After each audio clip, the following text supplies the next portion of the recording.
Georges Gasto. Bonjour Jean-François. On fait une université populaire Che Guevara sous la forme d'un entretien à domicile et désormais en lien, en partenariat avec les cafés marxistes. C'est une bonne nouvelle. C'est une bonne nouvelle pour nous d'ailleurs. Sur la question, au fond, faut-il avoir peur du diamat ou du diamatérialisme pour autant que ce matérialisme dialectique, dans sa dimension ontologique, est au cœur d'une dialectique de la nature. Alors, puisque notre souci, c'est quand même aussi de faire œuvre de pédagogie, la forme de cet entretien sera rythmée par 3 questions que je t'adresserai, mais on va essayer à chaque fois de les contextualiser pour que ceux qui trouveront utile de nous écouter puissent en saisir les tenants et les aboutissants. Donc, pour cette première question, au fond, la contextualisation a besoin d'être d'abord historique et puis un petit peu philosophique. Historiquement parlant, le diamatérialisme, on n'a pas attendu après nous, évidemment, en 2026 pour en entendre parler. Et la question, c'est de savoir si c'est une parenthèse dans l'histoire qui aurait commencé à la fin du 19e siècle avec Engels et qui aura été fermée définitivement en 1950 dans ces eaux-là en URSS avec l'affaire Lysenko, ou bien faut-il revenir quand même en détail, comme tu l'as fait à plusieurs reprises, sur ce qui s'est passé exactement, notamment avec la théorie jdanovienne des 2 sciences, pour montrer que cette parenthèse ne peut pas se refermer sur un claquement de doigts et qu'on a plutôt affaire à un grand rebond, si on peut dire. Alors, pour ceux qui ne sont pas du tout familiarisés avec ces questions, donc entre Engels qui va, et pas dans le dos de Marx, tu auras peut-être l'occasion de le redire, mais il y a vraiment une filiation aussi là, théorique entre ce qu'a pu faire Marx et ce qu'a pu faire Engels sur la dialectique de la nature. Dialectique de la nature qui est reprise par Lénine, qui en France ensuite enseignée et transmise par Georges Politzer dans son université ouvrière parisienne, c'est plutôt les années 30. Et ce qui aurait pu être une parenthèse va brutalement aboutir à l'épisode qui fait un peu penser au procès de Galilée d'une certaine manière, où la science est confrontée, comme dans cette première moitié du XVIIe siècle avec le procès de Galilée, à une idéologie qui lui dit non, ça t'as pas le droit de le dire, c'est contraire aux intérêts de l'Église ou c'est contraire aux intérêts du parti. Et donc au fond, cet épisode qui va opposer, alors c'est la théorie des 2 sciences sur laquelle c'est vrai qu'il faut quand même un tout petit peu revenir, ce qui est l'objet d'un chapitre complet dans notamment la dialectique de la nature, le grand rebond vers le grand rebond, le dernier ouvrage que tu as publié chez Delga en 2024. Donc ça, là, il faut s'y arrêter. Mais si on en dit 2-3 mots,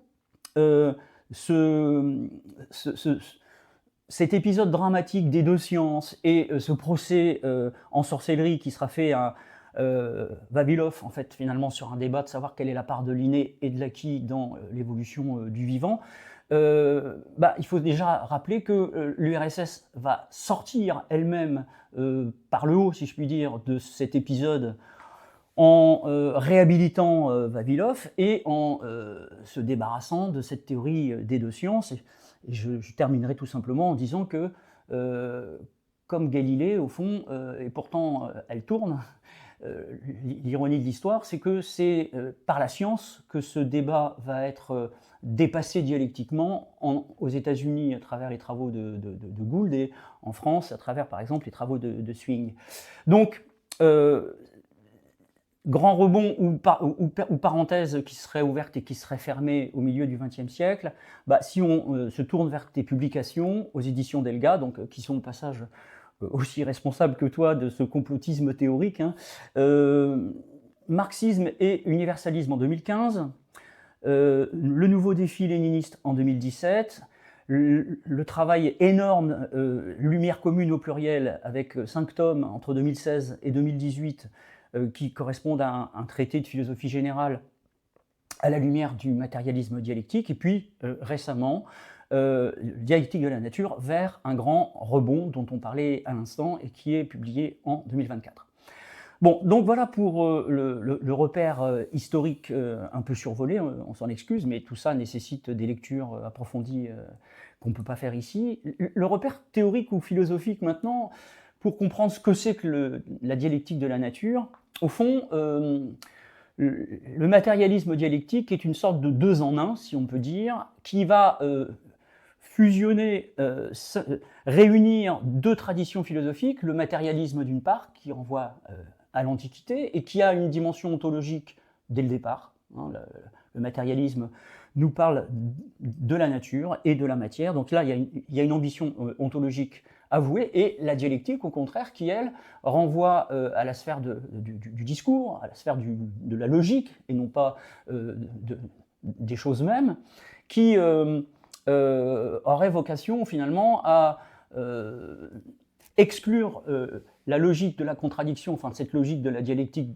de la réalité des choses, pour se concentrer sur l'univers du discours humain et finalement qui n'aurait absolument aucune portée ontologique. Alors l'intérêt du travail d'Engels, donc il y a à peu près 150 ans, ça va être d'ontologiser d'une certaine manière cette logique de la contradiction. Alors, sans entrer dans le détail, au fond, ce qui voudrait dire qu'il y aurait non seulement une logique de la contradiction subjective dans l'univers du discours, des sciences par exemple, et que cette dialectique subjective serait un reflet d'une dialectique objective, celle-là qui se jouerait dans la réalité des choses. Et c'est cette dialectique objective, j'espère pas être suivi dans ce raisonnement, qu'on appelle la dialectique de la nature. Alors la question, la première de toutes, au fond, c'est pourquoi cette dimension ontologique et systématique, et systémique même, que traduit l'expression dialectique de la nature, serait-elle indissociable de la philosophie marxiste? Et pourquoi le serait-elle plus particulièrement à notre époque? D'accord. Voilà. Bon, eh bien, merci beaucoup pour cette riche introduction. Je dirais que la première des choses à avoir en tête, c'est que le matérialisme dialectique n'a pas été inventé par les marxistes. C'est un des plus vieux, si ce n'est le plus vieux courant, même si le nom est récent, date du 19e siècle avec Engels. C'est un des plus vieux courants de la philosophie occidentale et on en trouve trace aussi, par exemple, dans la philosophie chinoise. Ce qu'il me paraît important de signaler, c'est que, par exemple, chez Thalès, qui est le fondateur en réalité de la philosophie occidentale, si l'on peut dire, c'est généralement avoué, c'est Aristote lui-même qui en fait le point de départ, eh bien, il y a l'idée que ce qui compte, c'est de comprendre le cycle de l'eau, par exemple, comment l'eau s'évapore, comment elle forme des nuages qui, à leur tour, se condensent et donnent de la pluie, et comme tout ça s'écoule, cela permet à la végétation de pousser, et ainsi de suite. Et donc, il y a ici, même si c'est encore un matérialisme spontané, si l'on peut dire, avec une dialectique extrêmement spontanée encore, un naturalisme, disons, eh bien, il y a déjà ce point de départ. Il faut expliquer le mouvement.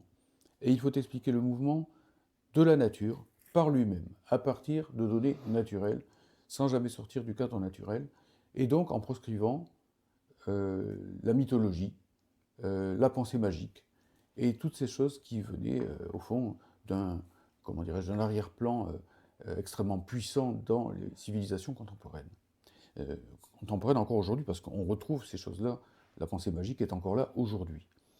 Et donc, ça, c'est Thalès. Mais ensuite, il y a eu, par exemple, le grand Héraclite, peut-être le premier grand philosophe diamatérialiste de l'histoire, Héraclite d'Éphèse. Ça renvoie à ce qu'on appelle les pré-socratiques. Et c'est le philosophe dont tout le monde connaît au moins la phrase qui dit que on ne se baigne jamais deux fois dans le même fleuve. Et donc Héraclite ne cesse de montrer que nous sommes et ne sommes pas, que les choses ne font que changer, que conflit est père de toute chose, conflit c'est-à-dire contradiction. Le mot en grec c'est polémos qui a donné polémique, le mot qui désigne la guerre aussi. Et que par conséquent, pour arriver à comprendre la nature par elle-même, eh bien, il faut partir de la contradiction. Et il ajoute que ce monde qui bouge sans cesse, qui a des transformations permanentes, eh bien, ce monde, aucun des hommes ni des dieux, dit-il, ne l'a créé. Il est, dit-il, il ajoute, je me permets de le citer, c'est joli en plus, c'est un poète, hein. Il ajoute que c'est un feu permanent qui s'allume avec mesure et qui s'éteint avec mesure.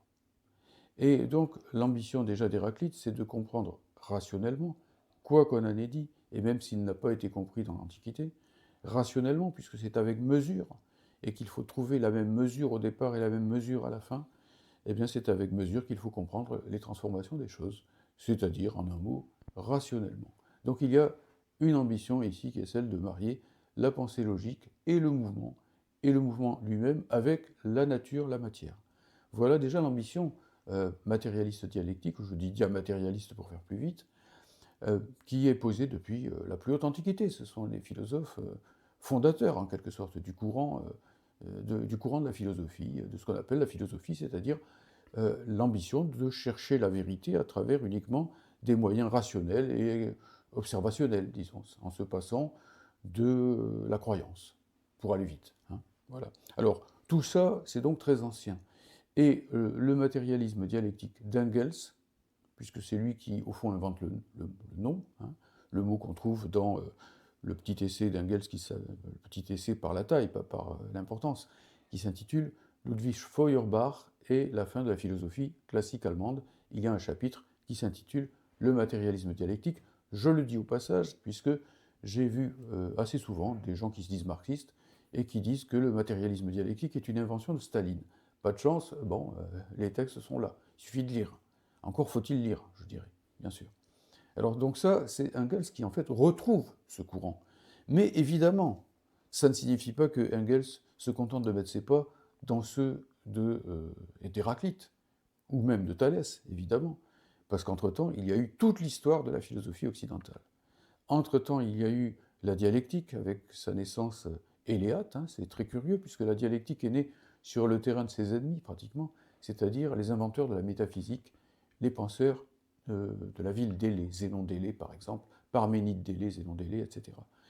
Donc voilà, il y a ce courant dialectique qui a été ensuite en quelque sorte amplifié et raffiné de la façon la plus subtile qui soit par Platon. Je recommande à tous, y compris ceux qui veulent véritablement étudier le marxisme, de lire, Alain Badiou a raison de le dire là-dessus, le livre de Platon intitulé Le Sophiste, qui se conclut sur l'idée que l'être, c'est l'autre. Hein, bon, formule quasiment lacanienne qu'on trouve déjà dans le Sophiste, donc quelques siècles avant Jésus-Christ. Et donc ça c'est le courant dialectique qui va s'amplifier jusqu'à Hegel, mais il est vrai que ce courant dialectique va se développer séparément du courant matérialiste, pour des raisons diverses qu'on pourrait étudier ici, mais on n'a pas le temps.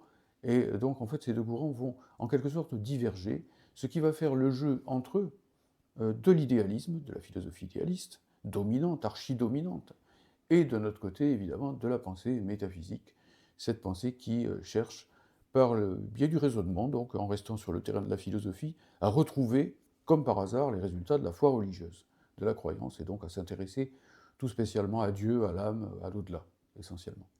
Donc le matérialisme dialectique tel que Engels va tenter de l'élaborer, c'est un matérialisme qui reprend en quelque sorte langue, si l'on peut dire, avec le matérialisme dialectique initial, avec le courant naturaliste de la philosophie grecque, de la philosophie née en Ionie, hein. Et donc elle essaie de faire tout cela, mais évidemment, donc, entre-temps, il y a tout le développement de la pensée philosophique, avec des outils évidemment bien plus performants que ceux dont pouvait disposer Héraclite, qui est un penseur encore, comment dire, intuitif, si l'on peut dire. Et d'autre part, il y a le développement des sciences, pas seulement de la philosophie. Quand Engels parle, il y a évidemment non seulement les mathématiques qui sont largement consolidées, mais la physique, la mécanique, l'astronomie, la chimie, la biologie, et avec Marx aussi, ce qui est très important, c'est pas pour rien que Marx et Engels travaillent la main dans la main, eh bien, par exemple, l'économie politique scientifique, c'est-à-dire une possibilité d'accéder à une science de l'homme, pas seulement une science de la nature, mais aussi de la culture et de l'homme, à supposer qu'on doive distinguer les deux termes, c'est une autre question, et par conséquent, à une époque où le panorama, en quelque sorte, où le tableau des connaissances commence à faire sens, à se, comment dire, synthétiser, à faire en sorte qu'on puisse avoir ce qu'Engels appelle une conception scientifique du monde. Tout cela apparaît effectivement davantage avec Engels, si bien que le matérialisme dialectique est le frère jumeau du matérialisme historique, celui qui permet d'interpréter l'histoire à partir des modes de production, des luttes de classe, des rapports de production, des forces productives, bref, ce qu'on entend généralement par marxisme. Ces deux choses sont étroitement liées. Et il y a ici un passage qui est tout à fait central, que je recommande à chacun de pouvoir lire, de se donner la peine de lire, que l'on trouve dans l'idéologie allemande. L'idéologie allemande, c'est le premier texte co-signé par Marx et Engels, qui a été écrit en 1845, et où l'on trouve un passage dans lequel, effectivement, les deux auteurs écrivent que on peut distinguer l'homme des animaux par la conscience, par la religion, par tout ce qu'on voudra, mais qu'eux-mêmes commencent à se distinguer des animaux quand ils commencent à produire leurs moyens d'existence, et ils ajoutent un pas en avant qui résulte de leur complexion corporelle elle-même. Autrement dit, les fondements du matérialisme historique, la production, l'étude de la production, comme socle de la culture, comme socle de l'héritage humain, comme socle de l'accumulation d'objets qui vont permettre à l'homme d'avoir une histoire et pas seulement une évolution naturelle, tout cela est lié, au fond, à l'évolution naturelle. Puisque c'est un pas en avant ça veut dire un Fortschritt en allemand, un progrès en fait, hein, un progrès qui est lui-même lié à l'évolution de leur propre corps. Si les hommes ne s'étaient pas redressés, s'ils n'avaient pas marché sur deux pieds, s'il n'y avait pas eu la bipédie et tout ce qui va avec, c'est-à-dire le redressement vertébral, le développement du cerveau, de la boîte crânienne, la libération des mains de toute tâche locomotrice, et j'en passe, hein, bien d'autres aspects qu'on appelle le dispositif corporel de l'Homo sapiens, et avant l'Homo sapiens, des hominiens, bon, enfin peu importe, j'entre pas dans le détail, il n'y aurait pas eu non plus l'entrée de l'homme dans la culture et dans l'histoire. Et donc matérialisme historique, matérialisme dialectique et dialectique de la nature sont étroitement liés dans la conception des choses qui est celle de Marx et d'Engels. Ceux qui veulent les séparer, ceux qui disent je garde le matérialisme dialectique, mais je jette le matérialisme, pardon, j'ai dit le matérialisme historique, je garde le matérialisme historique, mais je jette le matérialisme dialectique à la poubelle, ou je fais abstraction de la dialectique de la nature, disent des choses qui n'ont pas de sens, n'ont strictement aucun sens.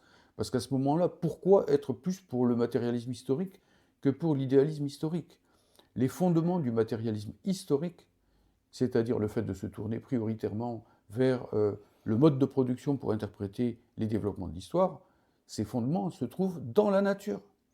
Dans la nature, sinon on ne comprend pas pourquoi l'homme se détache. Pour autant qu'il se détache, il ne se détache pas seulement d'ailleurs, puisqu'évidemment il reste toujours un animal, hein, par ailleurs.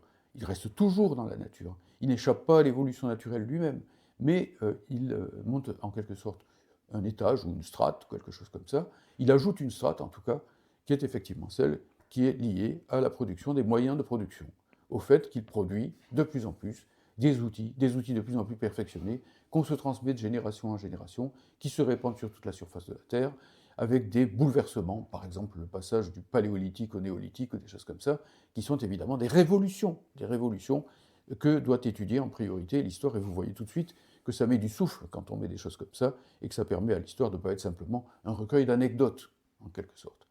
Bon, alors, voilà tout cela, hein, pour bien le saisir, si bien que, en un sens, Engels ne fait que répéter Héraclite, mais vous voyez bien qu'il le répète dialectiquement, c'est-à-dire à un tout autre niveau, évidemment, que celui qui était celui d'Héraclite. Et disant cela, je ne minimise absolument pas le côté pionnier d'Héraclite. Et aussi, bien sûr, comme tu l'as dit dans ton introduction, eh bien, Engels, Marx et ainsi de suite se servent de ce produit le plus élaboré qui soit de toute l'histoire philosophique, ce progrès qui est la pensée dialectique. Pour eux, le sommet de la pensée philosophique, c'est la science de la logique de Hegel. C'est le grand ouvrage de Hegel dans lequel celui-ci, effectivement, va développer une logique, alors c'est extraordinaire, hein, ouvrez grand les oreilles, une logique de la contradiction.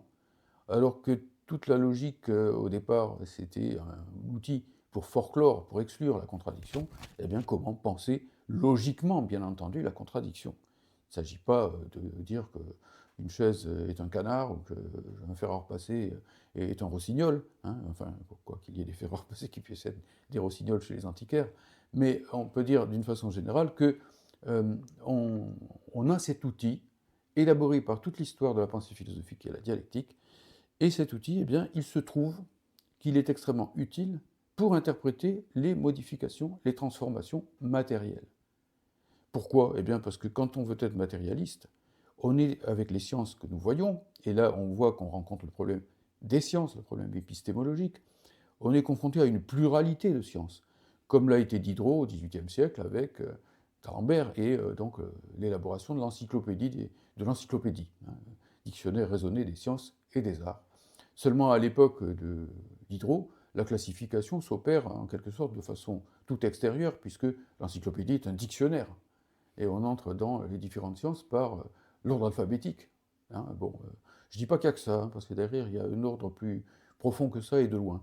Mais bon, on a toute une flopée de sciences, en quelque sorte, qui partent dans tous les sens. Et là, eh bien justement, nous en revenons au fond de la question, il s'agit d'ordonner tout cela. Parce que si les sciences partent dans tous les sens, au fond, on ne sait plus ce qu'on sait. On est devant une sorte de labyrinthe. Les sciences elles-mêmes deviennent un lieu dans lequel on se perd. Et cela d'autant plus que n'oublions pas que les sciences, elles ne se mettent pas en place sur la planète Mars, ni même sur la planète, au hasard, Saturne, par exemple, mais que les sciences, effectivement, eh bien, justement, elles sont plongées dans la lutte des classes, elles sont plongées dans le devenir humain général, elles sont plongées dans l'histoire, à nos mots. Donc, à partir de là, comment faire pour, en quelque sorte, trouver une sorte de fil rouge qui permette de comprendre comment on va pouvoir passer d'une science à une autre. Comment on va pouvoir passer, par exemple, de la physique à la cosmologie, ce qui est déjà en germe à l'époque d'Engels, avec, plus qu'en germe, avec notamment les travaux de Simon de Laplace ou de Kant sur la formation du système solaire. Comment on va passer de la physique à la chimie? Comment on va passer de la chimie à la biologie? Engels est un des penseurs, d'ailleurs, de ce passage du chimique au biologique. Et comme je l'ai dit tout à l'heure, comment on va passer eh bien, de l'évolution à l'histoire, à travers, par exemple, Engels est un des premiers à écrire un texte lumineux qui s'intitule Essai sur la transformation du singe à l'homme par l'intermédiaire du travail. Bon, tout ça donc forme l'idée d'une sorte de complexion générale des sciences. Alors on va me dire effectivement que tout ça est bien totalisant, que bon, on va retomber sur des pensées philosophiques trop contraignantes, mais non, pas du tout, puisque cela ne se fait plus sur la base d'une sorte d'anticipation géniale sur les sciences qui se font, mais à partir de ce qu'elles font. Puisque le travail d'Engels ne se fait plus simplement à partir d'une visée totalisante a priori, mais à partir d'une visée totalisante qui s'opère a posteriori, alors que les sciences sont déjà très développées et que Marx, qui pour Engels est un peu l'équivalent pour les sciences économiques de Lavoisier pour la chimie ou de Galilée pour la physique, eh bien, donc apporte un élément de plus à la conception scientifique du monde. Et là, on retouche à Thalès. On retrouve Thalès, comment interpréter le monde de façon rationnelle. Comment défendre, projet de Diderot aussi, les Lumières. Comment défendre la raison, comment défendre le progrès. Je veux bien qu'on dise que tout ça n'est pas émancipateur. Moi, bon, je ne sais pas, je trouve que c'est profondément émancipateur et qu'il faut défendre tout ça. Et j'en reviens maintenant à Lysenko, dernier point. Alors effectivement, donc à l'Union soviétique, dans des conditions données, effectivement qu'il faudrait étudier de manière plus précise, de façon historique, avec les textes en main et ainsi de suite, on peut dire qu'à un certain moment, eh bien, par exemple, des biologistes comme Vavilov ont été persécutés par des gens comme Lysenko, qui voulaient faire prévaloir des théories qu'il croyait sans doute marxistes. Et bon, effectivement, à partir de là, il a trouvé des relais dans l'appareil d'État soviétique pour organiser ces persécutions. Donc évidemment, nous ne pouvons que condamner ce genre de choses. Il n'est aucunement question de pactiser avec ces façons de faire, bien évidemment. Mais d'abord, Vavilov lui-même, il était dialecticien et il était matérialiste. Donc attention, pourquoi on ne voit qu'un des deux côtés du matérialisme dialectique. Et par ailleurs, aussi, comme tu l'as dit tout à l'heure, les soviétiques n'ont pas eu besoin des critiques virulentes contre le matérialisme dialectique venant de l'Occident pour rectifier le tir. Je me souviens moi-même, tel que vous me voyez, en personne, si vous voulez, être allé dans un institut de biologie de Sochi, qui est extrêmement connu, qui était extrêmement connu en Union soviétique, avoir discuté avec des biologistes, et qui me disaient « Oh, mais Lysenko », et ça c'était l'époque de l'Union soviétique, hein, c'était au début des années 80, je dirais, quelque chose comme ça, et les biologistes me disaient « Mais Lysenko, ça fait longtemps qu'on lui a réglé son compte », que, disait-il, nous nous appuyons sur la formule d'Engels qui dit que le critère de la vérité, c'est l'expérience. Ce n'est pas ce qu'en pense Lysenko. Ce n'est même pas ce qu'en pense Engels. Ce n'est même pas ce qu'en pense Marx. Et si l'on peut faire confiance à Marx ou à Engels, ce n'est pas parce que c'est Marx et Engels, c'est parce qu'ils s'appuient sur des faits solides. C'est parce qu'ils s'appuient sur la réalité, pour finir. Donc voilà un petit peu avec quoi on essaie de renouer. Alors, juste un dernier mot encore, peut-être, c'est que notre époque, puisque la question que tu as posée était celle-là aussi au départ, notre époque a besoin du matérialisme dialectique, plus que jamais. Parce que les sciences, à notre époque, mais ça fourmille, ça part dans tous les sens, et tant mieux. Là, par exemple, j'ai un numéro, je ne sais pas si on le voit bien à l'écran, bon, de Sciences et Avenir, je ne suis pas sponsorisé par eux, je le signale tout de suite, qui s'intitule donc Aux origines de l'univers, de la vie, de l'humanité, de la science. Qui ne voit que il y a un appel qui vient des sciences elles-mêmes maintenant pour interpréter les choses de façon un peu harmonieuse, de reposer le cadre, de penser les choses de façon, comme disait Platon, premier grand dialecticien de l'Antiquité quand même, de façon synoptique. Alors que les sciences du XIXe siècle et du XXe siècle, sous la conduite de la bourgeoisie, ont éclaté en 1000 morceaux et que le positivisme a étroitement spécialisé chacun dans un tout petit bout de sa conception des choses. C'est très bien d'ailleurs, c'était peut-être indispensable à un certain moment, mais aujourd'hui, on est en train de recoudre tout ça ensemble. Si on ne veut pas que ce soit seulement un habit d'arlequin, si l'on veut qu'effectivement, eh bien, on conçoive, on comprenne comment l'on passe, par exemple, des sciences de l'univers aux sciences de la vie, comment on passe des sciences de la vie aux sciences de l'homme, des sciences de l'homme aux sciences de la science, littéralement, hein, eh bien, il faut un fil rouge. Ce fil rouge, à mes yeux, c'est le matérialisme dialectique. Merci Georges. Bon, en tout cas, on est dans les temps puisque on arrive à peu près à caler tes réponses sur une vingtaine de minutes. Alors justement, là, tu nous parles des risques qu'on prend dès lors que dans un discours totalisant, on voit bien que très vite la critique du camp de la bourgeoisie, si je puis dire, va être de te reprocher et de reprocher aux marxistes de retomber dans un discours totalitaire, enfin du discours totalisant au discours totalitaire. Alors ça va être l'objet de ma deuxième question, mais pour la contextualiser elle aussi un petit peu, on voit bien que après la Deuxième Guerre mondiale, il y a véritablement une guerre froide, pas seulement par le biais des armes, mais une guerre froide des idées, hein, qui se met en place à peu près à la même date que se crée l'OTAN, et qu'il y a aussi d'ailleurs une alliance transatlantique des intellectuels anti-marxistes. Pour situer un tout petit peu le débat, on peut penser évidemment aux travaux d'Hannah Arendt, alors aux États-Unis, dans son système totalitaire, enfin dans ses travaux sur l'origine du totalitarisme, qui va cristalliser une critique qu'on pourrait qualifier de girondine ou de bourgeoise du marxisme, en disant finalement que les idéologies, parce que c'est quoi le totalitarisme pour Hannah Arendt? Eh bien, c'est la rencontre d'une idéologie et de la terreur, un petit peu comme Orwell dans 1984, Big Brother plus la novlangue, en quelque sorte. Et donc, les idéologies tuent. Enfin, c'est ça l'idée. Hein. C'est, quand on dit aujourd'hui la gauche tue, en fait, c'est les idées de gauche qui tuent dans cet esprit très idéaliste qui ferait que les idéologies, les utopies de transformation sociale et finalement les révolutions seraient victimes d'une sorte de malédiction saturnienne, quoi. Enfin, Saturne dévorant enfin tout sur son passage et ses propres enfants. Et donc, voilà l'anathème qui va tomber sur les penseurs marxistes outre-Atlantique. Et en France, on est bien placé pour connaître aussi les effets dévastateurs de tout un courant de pensée qui sera très à la mode aux États-Unis et qui sera constitué par des penseurs qui viennent de la France elle-même, ce qu'on a donc appelé en bon français la French Theory, qui va s'en prendre de manière virulente, alors là on est dans les années 60, qui va s'en prendre de manière virulente à la dialectique, en fait en ciblant Hegel. On veut bien de Hegel si on le ramène à Kojève, c'est-à-dire à la dimension purement subjective de la dialectique qui commence avec l'homme et avec le logos, si je puis dire, mais surtout pas de dialectique ancrée dans la réalité des choses et qui serait donc une ontologie. Et puis le matérialisme va être passé à la trappe puisque, par exemple, il va s'effacer derrière une approche par le biais du langage, par le biais de la linguistique, par le biais du structuralisme par exemple. Et du coup, tu tombes, ou ceux qui reviennent, enfin, veulent que ce ne soit pas une parenthèse qui soit fermée, mais qu'il y ait un grand rebond de la pensée dialectique, tu tombes sous le coup d'une critique très postmoderne, si je puis dire, de renouer avec les grands récits. On pense à la critique de Jean-François Lyotard, et même du discours du maître, hein, on pense à Jacques Lacan.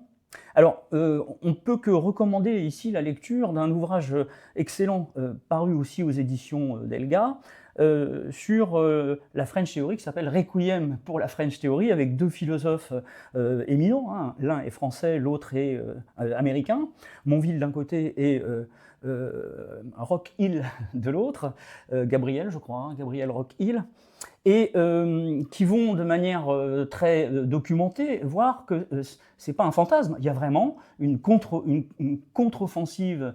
Voilà pourquoi on peut parler de guerre froide, mais cette fois-ci au niveau des idées. Il y a une guerre des idées, celle-là, elle est financée, enfin, il y a des intérêts financiers derrière qui sont évidents. Et donc, bon, alors je te rassure, parce que ce Requiem ne te concerne pas, bien au contraire, tu es cité à plusieurs reprises et de manière plutôt élogieuse dans cet ouvrage. Alors j'en viens à la question, la deuxième question. Les ontologies pré-marxistes, Spinoza, Leibniz, Hegel, ont donné prise à l'accusation d'être des discours fermés, des pré-critiques, dogmatiques. On a même accusé Hegel d'être le père finalement des totalitarismes, puisque là aussi, discours totalisant, donc totalitaire. Alors en quoi le diamatérialisme, et spécialement l'ontologie diamatérialiste, se distingue-t-elle des ontologies spéculatives antérieures à Kant? Enfin bref, est-ce que on peut s'occuper du tout sans être totalitaire? Oui. Oui, en effet, bon, c'est vrai que c'est une critique, je dirais, un peu, quelque part, qui joue sur les mots, quoi, hein, parce qu'évidemment, ce n'est pas le fait de s'intéresser au tout qui est totalitaire, c'est la façon dont on s'intéresse au tout qui peut être ou ne pas être totalitaire. Ça, c'est la première des choses qu'il faut bien concevoir. Par exemple, depuis, en gros, Einstein le maître, c'est-à-dire, en gros, les débuts du XXe siècle, eh bien, la cosmologie est devenue une science à part entière. Auparavant, il n'y avait pas véritablement de cosmologie, il y avait une astronomie, il y avait une mécanique céleste, par exemple, mais l'univers comme tel n'était pas un objet. L'univers a pu s'unifier comme objet quand il y a eu la théorie de la relativité, qui a permis de penser dans leur unité l'espace, la matière et le temps. Et que Georges Lemaître, hein, donc un abbé d'ailleurs, un abbé je crois, qui était belge, a donc pour la première fois proposé une cosmogonie scientifique, à partir des observations qui étaient déjà celles de l'astronomie de cette époque, sur l'expansion de l'univers, des conceptions qui venaient du terrain de la radioactivité, et aussi, bien sûr, de la mathématique et de la physique issue de la relativité d'Einstein, derrière elle, des géométries non euclidiennes, hein, des espaces de Minkowski ou de Riemann, par exemple. Donc, l'univers, à ce moment-là, devient un objet total. C'est-à-dire qu'il n'y a plus simplement à s'intéresser à telle ou telle partie de l'univers, mais on essaye de comprendre, par exemple, l'expansion de l'univers, quand on dit l'expansion de l'univers, ou l'inflation de l'univers. Est-ce que c'est totalitaire? Ce ne serait totalitaire que si l'univers n'était pas un tout, et qu'on le forçait à être un tout. Ce qui est totalitaire, c'est de vouloir totaliser ce qui n'est pas total. Mais si quelque chose est total, il faut l'étudier comme un tout. Si on étudie par exemple des êtres vivants, eh bien, bon, par exemple le mot individu, un être vivant c'est un individu. Je sais bien pourtant que dans mon corps il y a des milliards de cellules, eh bien pour autant toutes ces cellules fonctionnent ensemble. La preuve c'est que bon, le jour où je vais mourir, eh bien elles vont se disperser et que la plupart d'entre elles vont tout simplement mourir elles-mêmes. Donc c'est bien une totalité, et ce n'est pas quelque chose d'inventé, ce n'est pas quelque chose, comment dirais-je, de plaqué, en quelque sorte.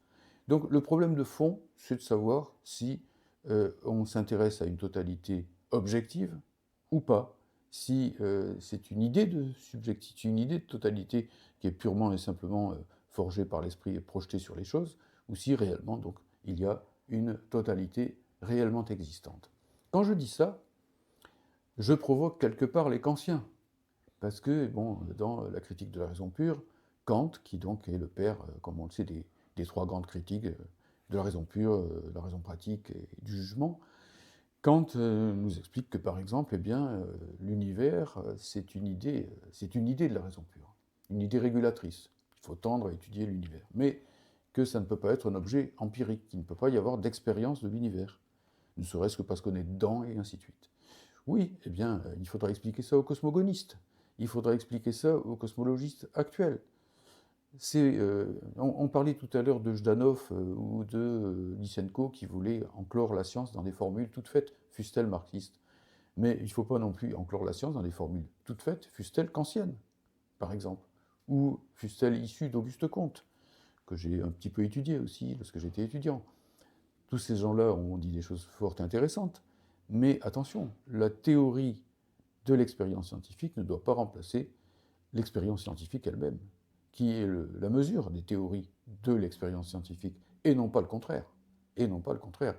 Et c'est moi, disant cela, qui ne suis pas idéaliste, justement, hein, qui donne le dernier mot à travers l'expérience à la matière elle-même, à la nature elle-même. C'est elle qui doit dire, c'est elle qui est la mesure de nos idées, et non nos idées qui sont la mesure de la nature. Ou alors, c'est qu'on est du côté de l'idéalisme le plus éthéré.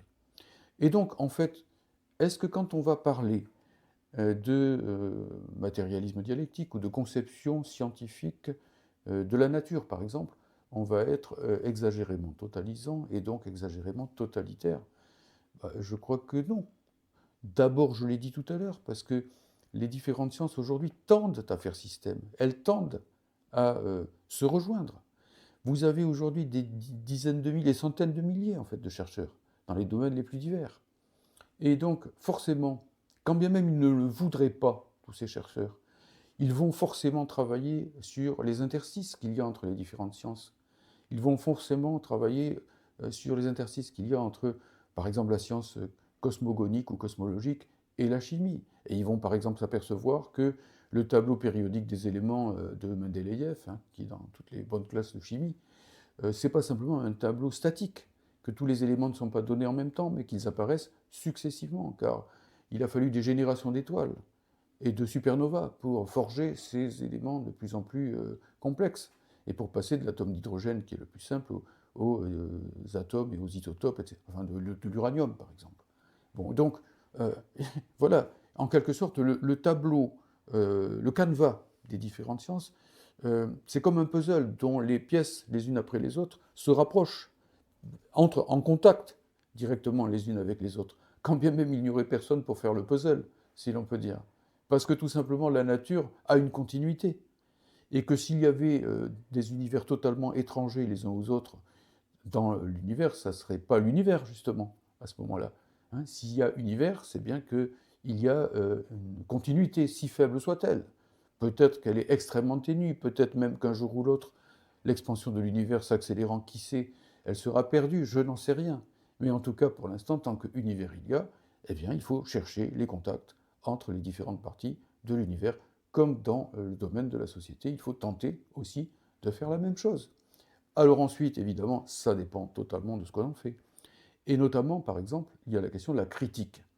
Est-ce que c'est critique que de voir les choses ainsi? Parce qu'on va me dire, oui, mais ça c'est de l'ontologie au sens traditionnel du mot, c'est des philosophies de la nature, tout ça, ça date d'avant Kant, en gros. Et donc on ne s'est pas encore interrogé avec tout ça sur les outils que nous avons en tête pour pouvoir comprendre l'univers. Nous ne savons pas encore, comme Kant nous l'a appris, à distinguer les formes de la sensibilité, les formes a priori de la sensibilité, les catégories de l'entendement, les idées de la raison, etc., etc. Très bien. Mais si, nous le savons. Nous le savons parce que nous le savons même beaucoup mieux qu'à l'époque de Kant, puisqu'il y a eu la psychologie génétique, puisqu'il y a eu Piaget, puisqu'il y a eu Boileau, puisqu'il y a eu les philosophes et les psychologues soviétiques comme Leontiev ou Vygotsky, par exemple, qui ont étudié comment le reflet mental est lié aux pratiques humaines, lié aux opérations, en quelque sorte, de l'être humain. Et donc, du même coup, qui ont enchâssé la critique elle-même dans l'ontologie, en quelque sorte. La critique est en quelque sorte une composante de l'ontologie. Et c'est bien parce que, justement, l'ontologie, c'est donc l'étude de la réalité, l'étude des choses directement. Et donc, effectivement, l'étude de la connaissance elle-même est enchâssée là-dedans. Et d'ailleurs, si ce n'était pas le cas, la critique ne nous servirait à rien.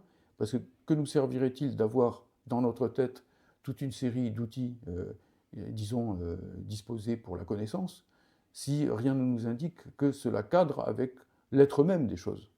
À ce moment-là, il y aurait une sorte de hiatus fondamental. Et évidemment, bon, il faut supposer qu'il y a un Dieu quelque part pour que les idées coïncident avec les choses, que la connaissance puisse marcher, en quelque sorte, puisse fonctionner, que la vérité puisse rattraper la réalité, si j'ose dire, en quelque sorte. Il est bien évident que ce n'est pas comme ça que ça fonctionne. Il est bien évident que c'est l'inverse, que c'est notre raison elle-même, qui est en fait un produit, aussi lointain, indirect, etc., qu'on voudra, de l'histoire même de la nature. Et que la rationalité, comme tu l'as dit très bien dans ton introduction, la rationalité subjective, c'est-à-dire celle qui nous sert à penser, est enchâssée, est disposée, en quelque sorte, à l'intérieur même de la rationalité beaucoup plus large, qui n'a pas la forme mentale, qui n'a pas la forme conceptuelle. Le concept de chien n'aboie pas, disait déjà Spinoza. Hein.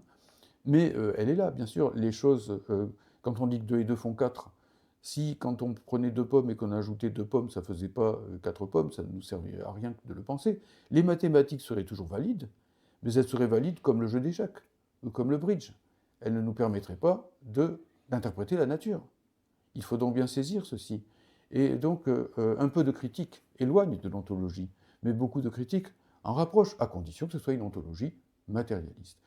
Pour finir simplement, on a parlé de Spinoza, de Leibniz, de Hegel, hein, en voyant dans ces grands philosophes des penseurs systématiques et par conséquent totalitaires. Hein, voilà, donc une critique qui me paraît quand même bien superficielle. D'abord, lisons vraiment plutôt, un petit conseil pour les étudiants de philo, lisons vraiment plutôt Spinoza, Leibniz et Hegel que Hannah Arendt. Hein. Je pense que c'est beaucoup plus consistant pour commencer, ne serait-ce que par le rapport aux sciences que ces 3 grands penseurs pouvaient avoir. Pensons à Leibniz, hein, qui est un génie des mathématiques, par exemple. Eh bien, quand on est devant des penseurs de ce genre, on s'aperçoit que, certes, ils sont systématiques, mais que même leur systématicité eh bien, est une systématicité beaucoup plus ouverte qu'on ne dit, et productive en plus, hein, puisque des penseurs comme Leibniz, on leur doit beaucoup, par exemple pour accéder, puisqu'il était question de Lacan il y a 5 minutes, à la notion d'inconscient, à l'idée des petites perceptions qui, parvenues à un certain seuil, eh bien, deviennent des aperceptions et deviennent conscientes, et ainsi de suite. Donc la qualité est le produit d'une accumulation de quantité, et ainsi de suite. Donc ces gens-là, ils produisent des résultats, et c'est quand même à cela que finalement on va les juger, pour finir. Sinon, encore une fois, ils seraient des producteurs de jeux de société. Les systèmes philosophiques ne seraient que des jeux de société. Or, ils ne sont pas que ça. Ce sont des boîtes à outils pour comprendre la nature, à condition, bien sûr, peut-être de les dépasser. Et pour en revenir surtout au dernier d'entre eux, à Hegel, eh bien, Hegel, il produit quelque chose qui s'appelle la science de la logique. Là encore faut-il l'ouvrir, hein, que les étudiants en philosophie s'y mettent, qu'ils plongent leur nez dedans, que les marxistes en particulier entendent ce que Marx a dit sur la grande logique de Hegel, qu'ils entendent ce qu'a dit Lénine sur la grande logique de Hegel, Lénine allant jusqu'à dire que ceux qui n'avaient pas compris la grande logique de Hegel n'avaient aucune chance de comprendre quoi que ce soit à Marx. Hein. Donc bon, voilà, c'est pas n'importe qui a dit ça, ce sont les marxistes les plus éminents qui ont dit cela. Et donc effectivement, il faut aller au-delà simplement de la phénoménologie de l'esprit de Hegel, qui est d'ailleurs géniale, hein, par ailleurs, mais qui ne s'intéresse effectivement qu'à l'histoire et qu'à l'homme, alors que la grande logique s'intéresse à l'être d'une façon globale. Elle est ontologique. Bien sûr qu'elle présente des défauts. C'est pour ça qu'il faut la retravailler, c'est pour ça qu'il faut produire ce que j'appelle une grande logique diamatérialiste. Il faut la retravailler parce que, par exemple, elle n'inclut pas des catégories fondamentales comme l'antagonisme, hein, parce qu'elle a tendance à séparer l'histoire de l'évolution. Hegel refusait l'idée d'évolution, par exemple, d'évolution biologique. Donc il y a énormément de choses à rectifier chez Hegel. Personne ne dit que c'est la fin de l'histoire de la philosophie. Mais encore faut-il partir de là. Et de ce point de vue, si on en part, on est garanti contre le totalitarisme dans une large mesure par la nature même de la pensée dialectique. Puisqu'une pensée dialectique est une pensée toujours en mouvement, inachevée, ouverte, que les grands récits dont je parle contre le postmodernisme, à la fois, pardon, et contre, je dirais, le messianisme. À notre époque, c'est un peu ça qui se dispute l'horizon idéologique, hein, bourgeois et fermé, réactionnaire de notre époque. D'un côté, bon, le messianisme religieux qui envahit tous les domaines et qui parasite les grands récits en leur donnant un début qui est la création et une fin qui est le jugement dernier avec peut-être à la clé le champignon atomique. Et vous voyez que les enjeux actuels sont très grands derrière tout ça. Mais d'un autre côté, pour les intellectuels, face à cela, qui évidemment ne peuvent pas trop croire à ces histoires-là de créationnisme et de jugement dernier, et bien pour les intellectuels, le postmodernisme qui nous dit c'est fini, plus de grands récits, bon, les choses n'ont aucun sens, elles n'ont aucune signification, la raison dans l'histoire, ça n'existe pas, c'est une invention de Hegel, etc., etc. Si on dit des choses de ce genre, eh bien tout simplement, on laisse le terrain aux grands récits religieux, aux grands récits mythologiques, et on leur fait un cadeau énorme, on leur abandonne en réalité les Lumières. Tout bonnement, on en revient toujours à ça. Et donc l'enjeu est ici vraiment extrêmement important. Si on a une pensée dialectique, on peut au contraire, non seulement par les contenus, c'est-à-dire en s'appuyant sur les sciences, en s'appuyant sur ce que dit réellement à notre époque, eh bien je reprends mon numéro de Sciences et Avenir, hein, donc la cosmogonie, la physique contemporaine, l'histoire de la chimie, la biologie, etc., etc. On peut construire au moins les rudiments, au moins les, je dirais, les linéaments d'un grand récit. Et comme nous sommes dialecticiens, ça c'est le contenu, mais comme nous sommes dialecticiens, ce grand récit, qui nous interdit de lui donner une forme ouverte, une forme non totalisante peut-être, mais pas totalitaire, puisque la nature elle-même ne l'est pas. C'est-à-dire qu'elle est bifurcante, que l'évolution des espèces n'est pas linéaire. Les mathématiques ont suffisamment travaillé aujourd'hui sur les équations non linéaires et ainsi de suite, le chaotique et ainsi de suite, pour savoir que l'évolution des espèces est buissonnante, qu'elle part dans différentes directions. Même la littérature contemporaine sur laquelle il faut également s'appuyer a appris à ouvrir le récit. Hein, le nouveau roman et toutes ces choses-là, depuis les années 60 et compagnie, nous ont appris à ne pas simplement être dans un récit qui commence au début, qui finit à la fin, et avec, on ouvre les choses, il y a même des romans où on propose au lecteur d'être lui-même, de faire lui-même son chemin dans le roman, en quelque sorte. Bon, voilà ce qu'on peut faire. Ça n'empêche pas que ce soit totalisant, mais c'est totalisant d'une façon dialectique, c'est-à-dire ouverte, bifurcante, laissant à l'homme la possibilité à tout instant d'intervenir, autrement dit, d'exercer sa liberté au lieu de la détruire. Voilà en gros ce que je pourrais répondre un peu schématiquement. Merci Georges, on arrive à la troisième et dernière partie de cet entretien. On va essayer de finir quand même sur une note positive, un optimisme de la raison et de l'intelligence, pour ne pas se dispenser d'un optimisme de la volonté d'ailleurs, mais en fait, si on s'en tenait à cette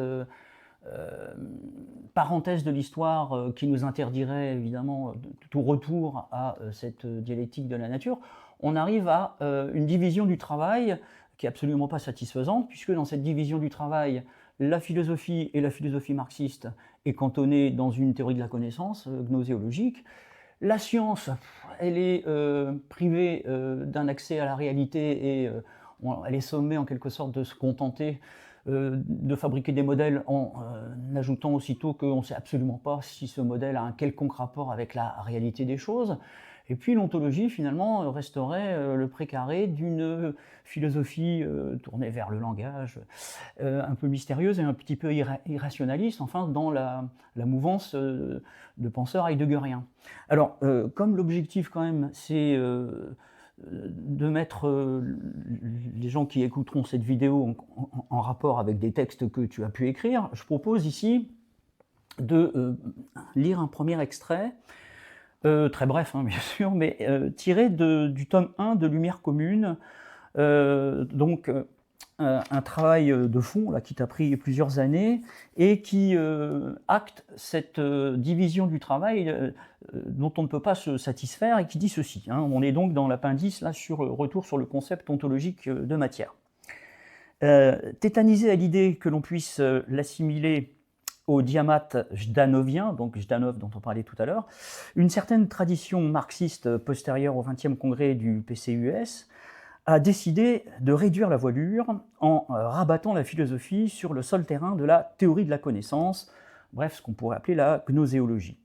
Ces marxistes minimalistes escomptaient ainsi échapper à l'accusation d'ingérence dogmatique, si bien que le domaine ontologique fut abandonné pendant plusieurs décennies aux sciences particulières qui n'en voulaient pas, tant elles étaient travaillées par le néopositivisme, si bien qu'aujourd'hui, quand j'entends parler d'ontologie, je sors mon Heidegger.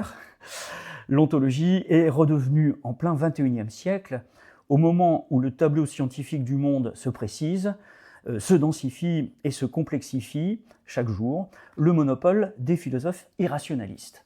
Bon alors voilà, cette division du travail, si on ne remet pas en question cet interdit qu'il y aurait sur une prétention à conserver de la philosophie marxiste sa portée ontologique.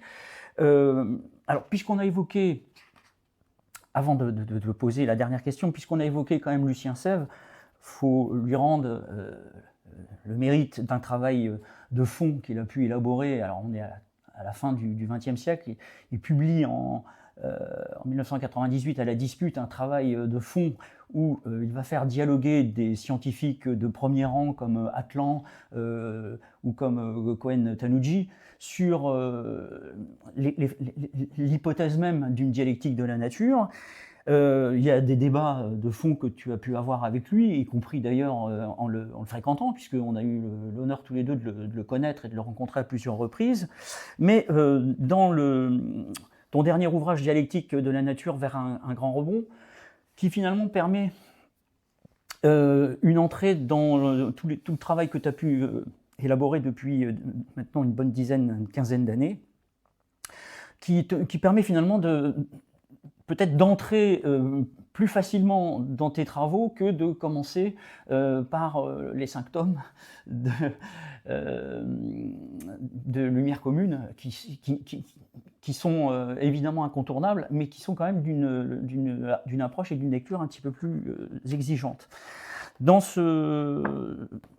cette dialectique de la nature, donc paru en 2024, tu reviens sur les travaux de Lucien Sève, et là encore, je me permets de lire un court extrait. Donc, tu dis ceci, hein, dans son passionnant essai introductif, Lucien Sève veut courageusement en finir avec l'anachronisme qu'il y a du côté des savants, comme du côté des philosophes, à ignorer, à méconnaître ou à mépriser la dialectique en général et la dialectique de la nature en particulier. Celle-ci a été durablement discréditée par le dogmatisme de l'époque stalinienne, notamment par les effets désastreux en URSS et dans le monde de la sinistre affaire Lysenko dont on parlait tout à l'heure. Le propos de Lucien Sève est de montrer que la dialectique de la nature jaillit de la science contemporaine par tous les pores, alors même que ceux qui la construisent ignorent parfois jusqu'au mot de dialectique. Bon, et puis, puisque tout à l'heure on citait Rock Hill, le philosophe américain, comment on fait pour sortir en quelque sorte de cette philosophie de marché, quoi, hein, ce capitalisme de la connaissance qui fait que si on reste prisonnier de ce que nous avait légué cette French Theory, au fond, les théories philosophiques sont comme des marchandises qui ont une valeur d'échange, dit Rockhill, et puis une valeur d'usage. Et force est de constater que leur valeur d'échange est inversement proportionnelle à leur valeur d'usage. C'est-à-dire que plus elles sont cotées sur le plan de l'édition, plus elles sont cotées sur le plan universitaire, et même tout simplement cotées sur le plan financier, moins elles sont utiles. Elles finissent par ne plus servir à rien. Bon, alors, finalement, c'est du Diderot à l'envers, quoi. Quand Diderot disait « hâtons-nous de rendre la philosophie populaire », on a l'impression que cette philosophie-là se hâte de devenir inutile et totalement impopulaire. Alors, dernière question, qu'est-ce que tu réponds finalement à ceux qui prétendraient qu'à notre époque, eh bien, la philo ne peut plus être au mieux qu'une critique de la connaissance, hein, donc référence tout à l'heure à Lucien Sèvres, ou qu'une ontologie de la praxis. Au pire, un discours fragmentaire, aphorique, de nature purement littéraire, comme c'est le cas chez Nietzsche notamment. Bref, une philosophie un peu papillonnante, mais qui serait d'autant plus brillante qu'elle ne servirait pas à grand-chose en fin de compte. Oui. Oui, eh ben c'est spirituellement dit. Effectivement, donc merci d'avoir cité les deux passages de Dialectique de la nature, le grand rebond que tu as cité. D'abord, sur ce que tu disais à la fin de ton propos, sur les philosophies actuelles qui, pour beaucoup d'entre elles, sont d'autant moins utiles qu'elles sont plus cotées, quoi, et que donc il y a une espèce de divergence, hein, de rapport inversement proportionnel, si l'on peut dire, entre bon, l'utilité qu'elles peuvent avoir d'un point de vue social et leur cotation politico-médiatico-universitaire. J'irais même plus loin quelque part en disant que quelquefois, bon, certains de ces penseurs, je pense par exemple aux nouveaux philosophes des années 70, à des gens comme Bernard-Henri Lévy, ne se contentent pas, si c'était que ça, ne se contentent pas d'être inutiles. Et on voit bien pour finir que leurs propos débouchent sans arrêt sur la guerre et encore la guerre. Hein. Donc en fait, ici, nous ne discutons pas d'enjeux complètement éthérés, hein. Loin s'en fout. Hein. Tout à l'heure, tu parlais de guerre idéologique ou de guerre des idées, mais la guerre des idées, ce sont les idées de guerre. Hein. Donc, la guerre idéologique, comment dirais-je, c'est une idéologie de guerre, quoi, véritablement. Donc, nous avons le sentiment quand même, quand nous discutons de ces choses-là, alors qu'aujourd'hui même s'approfondit le conflit déclenché par les États-Unis contre l'Iran et que Cuba est menacé d'un siège et ainsi de suite, nous avons bien le sentiment de l'urgence. Nous ne parlons pas de philosophie d'une façon complètement éthérée, nous sommes matérialistes. Nous avons le sentiment que la discussion philosophique est tellement engagée dans un combat. On préférait que ce soit peut-être pas le cas, que ce soit le jardin d'Épicure, que ce soit l'académie de Platon ou le lycée d'Aristote, mais voilà, nous ne décidons pas de la scène historique, elle est comme elle est, et nous la prenons telle qu'elle. Ça, c'est un premier point. Le deuxième point, c'est que, effectivement, il y a la question ici que tu as posée de la gnoséologie, pour parler grec, c'est-à-dire de la théorie de la connaissance, et donc de la philosophie de la praxis, c'est-à-dire, bon, pour ne pas parler grec, de la philosophie de l'action, disons-le comme ça, quoi, hein, pour aller vite. Alors, est-ce que je suis contre la philosophie de la praxis et contre la théorie de la connaissance ou le marxisme comme théorie de la connaissance? Évidemment que non. Je suis simplement pour qu'on n'oublie pas que le marxisme a aussi une dimension ontologique, parce que c'est toujours celle-là qui est écartée, par bien des marxistes qui plus est. Or, quand ils procèdent à ce geste soi-disant antidogmatique, soi-disant anti-métaphysique, écartons la réalité, écartons la nature, écartons la matière, ne gardons que l'action, ne gardons que la connaissance, eh bien, ils ne se rendent pas compte à quel point ils détruisent leur possibilité d'agir et leur possibilité de connaître. Car enfin, encore faut-il que le réel soit connaissable, encore faut-il que le réel soit rationnel pour que la raison soit réaliste, quelque part. Encore, sinon, la science, évidemment, ne pourrait pas mordre sur la réalité. Ou elle ne le pourrait que, bon, comme c'est à la mode de le dire aujourd'hui, que de manière toujours partielle, fragmentaire, provisoire, et ainsi de suite. Ce qui finalement aboutirait tout simplement, non pas à nourrir la science, mais à nourrir le scepticisme, à nourrir l'idée que de toute façon, la science est comme la mode, aujourd'hui c'est une chose, demain ça sera le contraire. Et dans ce cas, je souhaite bien du plaisir aux enseignants quand ils voudront enseigner quelque chose aux élèves. Pourquoi enseigner quelque chose qui serait à oublier le lendemain, quelque part? Il faut bien qu'il y ait un progrès scientifique possible. Si on ne croyait pas ça, on ne ferait pas... Enfin, la recherche scientifique ne vaudrait pas une heure de peine. Et si on croit qu'il y a un progrès scientifique au moins possible, c'est que l'on croit qu'on peut se rapprocher de plus en plus de la réalité. Et que donc la réalité elle-même se laisse approcher, quelque part.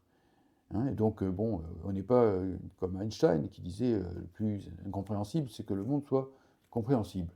On part de l'idée qu'il est compréhensible, sinon c'est pas la peine de s'engager là-dedans. C'est un postulat, si l'on veut, de la raison théorique. La raison théorique elle-même a besoin de postuler cela. Sinon, on peut poser le sac immédiatement. Donc ça, c'est le premier élément. Le deuxième élément, par rapport toujours aux gnoséologies, aux théories de la connaissance, c'est que ces théories de la connaissance elles-mêmes, elles ont affaire avec l'ontologie. Elles ont affaire avec l'ontologie d'une façon extrêmement directe. C'est parce que tout simplement, eh bien, les catégories de la pensée sont prises dans le développement du réel, sont prises dans le développement de l'histoire humaine, mais que le développement de l'histoire humaine ne sort pas du néant. Le développement de l'histoire humaine sort des pratiques de travail sur la nature, de langage. Bon, le langage, s'il prend... D'accord, c'est le langage qui ordonne notre rapport aux choses, mais pour que le langage ordonne notre rapport aux choses, encore faut-il qu'il ait une certaine efficacité et qu'il saisisse quelque chose du réel, comme je le disais tout à l'heure, que ce ne soit pas un pur jeu, disons, destiné à nous distraire. Hein. Et au-delà de cela, il faut également que notre raison elle-même ait des bases, comment dirais-je, matérielles, pratiques, réelles. Oh, nous avons un cerveau, il ne faudrait peut-être pas oublier des choses aussi élémentaires. Et le cerveau fait partie du corps. Et le corps lui-même, il a toute une histoire naturelle, en quelque sorte, bien bien en deçà de nous, quelque part. Donc les catégories elles-mêmes, la psychologie génétique, les gens comme Piaget, etc., ou l'histoire des sciences, nous montrent quand même qu'elle ne sort pas du néant. Autrement dit, encore une fois, la théorie de la connaissance est enchâssée dans une certaine ontologie, mais une ontologie non pas figée, statique, bloquée en quelque sorte, mais une ontologie évidemment mouvante, mobile. Hein. L'histoire a une nature, c'est ça que je suis en train de dire, c'est pour ça que je suis matérialiste, mais la nature a une histoire. Hein, donc ça marche dans les deux sens. Et quant à la philosophie de la praxis, il en va de même. On montre son insuffisance. Si cette philosophie de la praxis, tout au moins, s'arrête à elle-même, si elle croit être le socle dernier, alors qu'elle est une des branches de l'arbre de la connaissance, en quelque sorte, comme le disait Descartes, quelque part, eh bien c'est tout simple, c'est que, comme le disait un philosophe matérialiste anglais, qui s'appelait Bacon, on ne commande à la nature qu'en lui obéissant. Nous ne pouvons agir sur la nature que parce que nous comprenons quelque chose d'elle, que nous saisissons quelque chose de ce que nous appelons ses lois, hein, et que par conséquent, en agissant sur elle, nous pouvons, en agissant sur, disons-le grossièrement comme ça, on pourrait raffiner sur les causes, nous pouvons agir sur les effets. Puisque la fin de la citation de Bacon, c'est non seulement, bon, on ne commande à la nature qu'en lui obéissant, et ce qui est cause dans la théorie devient moyen dans la pratique. Et donc ici, bien sûr, n'importe quelle personne ayant déjà utilisé, je ne sais pas moi, un rabot, une scie, un marteau, etc., des choses comme ça, c'est bien que nous utilisons les lois de la nature. Alors peut-être on n'en est pas toujours conscient, mais quand on plante un clou dans du bois, par exemple, c'est quand même parce que le clou pénètre le bois et que le fer est plus dense que le bois, pour finir. On ne prend pas des clous en bois pour les planter dans de la tôle. Et ça, c'est pas moi qui l'ai inventé, c'est la nature qui est comme ça, en quelque sorte. Je ne comprends pas comment des matérialistes peuvent ne pas voir des évidences pareilles. Ou alors, je me suis entendu dire quelquefois, mais tout autour de nous est fait par l'action de l'homme, et on se tourne autour de moi, et dans cette pièce, on va me dire, il y a un canapé derrière, il y a des murs, il y a un tapis, tout ce qu'on voudra, bon, les appareils qui nous servent à enregistrer tout ça, etc. Et tout ça, c'est l'homme qui l'a fait. Oui, c'est l'homme qui l'a fait, mais c'est pas lui qui l'a créé. Ce n'est pas vrai. C'est naïf comme façon de voir les choses. Car mon ordinateur, comme mon canapé, et ainsi de suite, il est constitué d'atomes, d'électrons, de protons et autres quarks qui se baladent les uns par rapport aux autres avec des lois aussi étranges qu'on voudra, mais quand même, c'est pas moi qui les ai inventés. Et qu'on ne vienne pas me dire que oui, mais d'accord, mais la mécanique quantique nous explique que c'est l'observateur, en regardant fixement l'objet, je suis un peu sarcastique si vous voulez, qui le fait exister. Qui peut croire ça? Qui peut croire ça? Nous pouvons effectivement, par nos opérations de mesure, agir sur les éléments extrêmement petits, sur lesquels effectivement porte la microphysique. Nous pouvons agir dessus. Mais bon, ça montre plutôt qu'effectivement, il n'y a pas de connaissance sans action. Mais pour autant, si nous pouvons produire un effet sur ces objets, c'est bien parce que nous leur parlons leur langage. À travers nos appareils de mesure, nous leur parlons leur langage. Et ce n'est pas nous ce langage qui l'avons inventé, c'est nous qui devons au contraire arriver à le percer à jour, à comprendre en quelque sorte quelle langue parle la nature. Même si, bon, c'est une métaphore que de dire ça, je sais bien que la nature ne parle pas. Hein. Il faut bien ici tenter de se faire comprendre. Donc, d'une façon globale, il me semble que quand on dit le marxisme se limite à la philosophie de la praxis, ou le marxisme se limite à la philosophie critique de la connaissance, on dit des choses qui ne tiennent pas. Et le dernier argument que je donnais à Lucien Sèvres lui-même, d'ailleurs, quand nous discutions, c'était que quand on est matérialiste, on pense, d'une manière ou d'une autre, quel que soit le sens qu'on donne au mot reflet, que l'esprit donc est second par rapport à la matière. Que par exemple, donc, ce n'est pas Dieu qui a pensé le premier, puis la nature qui est apparue après en vertu du fiat lux divin. Dieu a pensé très fort et hop, la lumière est apparue. Mais on pense que c'est l'inverse. On pense que la matière est première et que, par exemple, l'apparition d'un être doté d'un puissant cerveau qui soit capable de faire des mathématiques est beaucoup plus tardive. Et ce n'est pas simplement que nous le pensons, c'est que nous le savons maintenant. Ce n'est pas une croyance. On peut croire que Dieu a fabriqué le monde en pensant très fort, mais on peut savoir, parce qu'il y a la cosmologie, il y a la chimie, la physique, la biologie, et ainsi de suite. On peut savoir quand même que, avant que n'apparaissent sur Terre des êtres dotés d'un encéphale avec des centaines de millions, voire des milliards de cellules, de neurones, eh bien, il y a eu des phases où il n'y avait même pas un être vivant sur Terre. Bon, donc on peut le savoir, ça. Ce n'est plus l'objet d'une croyance où on peut se décider d'aller dans un sens ou dans un autre. C'est en ce sens que la philosophie marxiste s'appuie sur les sciences. Et donc, à partir du moment où l'on sait cela, on se rend compte que le rapport entre l'esprit et la matière est donc toujours déterminé ontologiquement d'abord. Ce qui est premier, c'est que l'être est comme il est, et que deuxièmement, la pensée apparaît, et qu'à partir de là, elle doit prendre appui sur lui pour être une pensée juste, une pensée vraie. Car évidemment, je peux toujours penser 100 000 choses absurdes, et donc tomber à côté de la plaque, là, bon, toutes les enchères sont ouvertes en quelque sorte. Mais si on fait de la science, ça ne suffit pas de d'élucubrer dans tous les sens. Il faut retomber sur ses pattes, quelque part. Et pour retomber sur ses pattes, il faut qu'il y ait un sol. Et pour qu'il y ait un sol, il faut qu'il y ait une matière. Et pour qu'il y ait une matière, il faut que cette matière existe par elle-même, ce qu'on appelle l'acéité de la matière. Voilà, donc il y a tout cet ensemble des choses. Il faut simplement comprendre que le rapport entre la matière et l'esprit est lui-même, j'emploie ce terme pour la troisième fois aujourd'hui, enchâssé, serti, si l'on veut, une image de joaillerie, si l'on peut dire, et lui-même serti, le rapport, il est lui-même serti dans la matière, puisque le rapport entre l'esprit et la matière passe par mon corps, passe par mon cerveau, passe par les objets que le scientifique utilise, que ce soit des télescopes comme le JUICE ou que ce soit des accélérateurs de particules à notre époque, pardonnez-moi, mais ce sont quand même de fameux appareillages matériels. Matériels. Et donc ce n'est pas la pensée, ce n'est pas, pardon, la matière qui est en quelque sorte enchâssée dans le rapport entre l'esprit et la matière.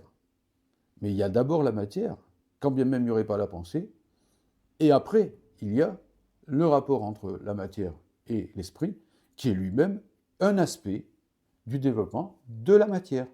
Et donc, le matérialiste peut non seulement poser, mais démontrer que le rapport entre l'esprit et la matière est second, que la matière est première, et que par conséquent, il faut penser la gnoséologie à partir de l'ontologie, la philosophie de la praxis à partir de l'ontologie, et non pas le contraire, ce qu'il fallait démontrer. Voilà. Oui, peut-être sur la philosophie papillonnante. Ah oui, alors sur la folie, oui, c'est une chose intéressante ça aussi, effectivement, parce que de nos jours, on dit alors à bas les systèmes, Spinoza, tout ça. En plus, les systèmes, ça donne mal à la tête. Donc effectivement, lire la monadologie de Leibniz ou lire l'éthique de Spinoza ou la science de la logique ou l'encyclopédie de Hegel, c'est extrêmement migrénogène, si l'on peut dire. Alors que, bon, c'est vrai, quand vous lisez Kierkegaard, quand vous lisez Nietzsche, quand vous lisez Jean Kelevitch, ce sont d'ailleurs des philosophes que j'apprécie, que j'aime lire, en quelque sorte. Alain, voilà, par exemple. Voilà, effectivement, bon, là, c'est des extraits assez brefs. Bon, on peut les traiter séparément les uns des autres. On peut d'ailleurs trouver des passages de Nietzsche qui contredisent d'autres passages à loisir, et ainsi de suite. C'est très bien, ça papillonne dans tous les sens. Bon, c'est comme le papillon qui butine tantôt des roses, tantôt des dahlias, et ainsi de suite. Parfait. Mais, premièrement, cette manière de faire, effectivement, pardon, qui est aujourd'hui très, très à la mode, très courue quelque part, et qui entre dans ce que tu appelais tout à l'heure cette philosophie de la valeur, hein, qui peut effectivement se répandre sur le marché de la philosophie, qui est très vendeuse, parce qu'elle est très littéraire, et qu'en plus, elle est très lointaine par rapport aux sciences, qu'elle n'a pas le rapport substantiel aux sciences qui a été celui des grands philosophes, hein, des gens comme Platon, qui ont permis l'éclosion de quelqu'un comme Euclide. Hein. Euclide était platonicien au départ, et Aristote, qui est un immense savant de l'Antiquité. Tous les grands penseurs ont été des scientifiques. Bon, là, du coup, hop, la science, on la jette à la poubelle, ou en tout cas, on ne veut pas savoir qu'elle existe. Elle n'a rien à nous apprendre, et c'est l'idée un peu heideggerienne que la science ne pense pas. La pensée pense, hein, oui, c'est la belle découverte, mais la science ne pense pas. Ce qui est stupide. Bachelard lui-même a bien montré que, en fait, la science pense, que la science est une pensée, hein, que la science il faut simplement savoir la trouver, quoi, cette pensée là-dedans. C'est une chose. Deuxièmement, que cette façon de parler, en réalité, est quelque part une escroquerie. Je vais jusque-là, quelque part une escroquerie. Parce que nos postmodernes qui disent il n'y a pas de grand récit, les choses n'ont pas de sens, il n'y a pas d'ontologie, d'ailleurs on ne sait pas si on connaît vraiment le réel, nos connaissances elles-mêmes sont tellement fragmentaires, dispersées, elles peuvent être remises en cause à tout instant et ainsi de suite. Mais comment ne pas voir qu'il y a une ontologie qui ne dit pas son nom là derrière, et une ontologie qui est obscurantiste, qui revient à dire que le fond des choses est irrationnel, qu'on ne pourra jamais connaître la nature, qu'on ne pourra jamais la dominer, et que l'homme, par conséquent, ne pourra jamais s'émanciper, et que Thalès a eu bien tort de lancer tout ce mouvement-là, qu'on aurait mieux fait de continuer à croire que Jupiter, disons, envoie la foudre à qui il lui plaît, quand ça lui plaît, et que tout nous échappe, et qu'il faut faire des sacrifices et jeter et couper la gorge d'Iphigénie pour que le vent tourne et que les Grecs puissent attaquer Troie. Bon, voilà, alors à ce moment-là, bien sûr que derrière tout ça, il y a une systématique. Pas la systématicité scientifique, critique, révolutionnaire, émancipatrice, ouverte, bifurcante, buissonnante, en quelque sorte de la dialectique matérialiste, qui peut conduire effectivement aux luttes d'émancipation, mais bon, en réalité, un vieux discours, un très vieux discours, à savoir que on ne peut rien, nos choses, elles sont données comme elles sont, et il ne nous reste plus qu'à prier en attendant la catastrophe finale. Ça, c'est une ontologie, et c'est pas la meilleure. Et celle-là, je la rejette, et donc laissez-moi choisir ma bonne ontologie, en quelque sorte, celle qui permet non seulement d'interpréter le monde, mais de le transformer. Merci.